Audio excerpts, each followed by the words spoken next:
దాసోజు శ్రీకాంతాచారి ఆత్మ బలిదానాన్ని తెలంగాణ సమాజం ఎప్పటికీ మరవబోదని, చరిత్రలో గుర్తుండిపోతుందని జనసేన పార్టీ నిర్మల్ జిల్లా నాయకులు సుంకెట మహేష్ బాబు అన్నారు.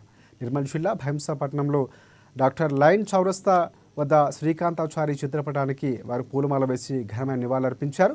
తెలంగాణ స్వరాష్ట్ర సాధన కోసం ఆత్మార్పణ చేసుకున్న శ్రీకాంతాచారి త్యాగాలు మరవలేనివని వెల్లడించారు. శ్రీకాంతాచారికి జోహార్ అర్పిస్తూ ఉద్యమ వందనాలు తెలియజేశారు. తెలంగాణ మలిదశ ఉద్యమంలో తొలి అమరుడు శ్రీకాంతాచారి అన్నారు. శ్రీకాంతాచారి జయంతి వర్ధంతులు ప్రభుత్వమే అధికారికంగా నిర్వహించాలని కోరారు.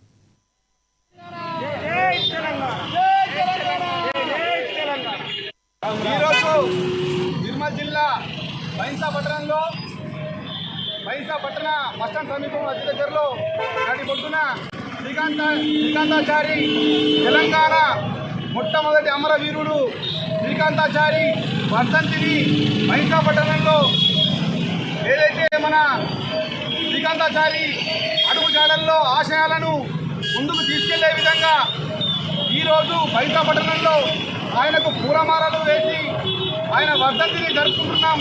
కానీ తెలంగాణ రాష్ట్రం అనేటువంటి పేరును పలకడానికి ఒక మొట్టమొదటిసారిగా అమరుడైనటువంటి శ్రీకాంతాచారిని ఈరోజు ఈ రాష్ట్ర ప్రభుత్వం గుర్తు చేసుకోకపోవడం అనేటువంటిది చాలా దుర్మార్గమైన విషయం.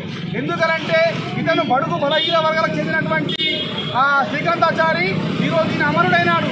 కానీ ఇతని వర్ధంతి జయంతిలను మాత్రం ఎక్కడ కూడా రాష్ట్ర ప్రభుత్వం అధికారికంగా కానీ కనీసం ట్యాంక్ పడిపోయిన విషయం కానీ ఇలాంటివి ఏమి కూడా చేయట్లేదు.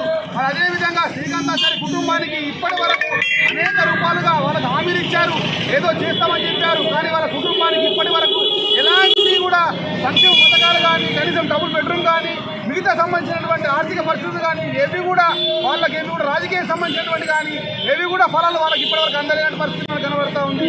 అదేవిధంగా బడుగు బలహీన వర్గాలకు చెందినటువంటి శ్రీకాంతాచారిని మర్చిపోవడం అనేటువంటి చాలా దుర్మార్గమైన విషయం.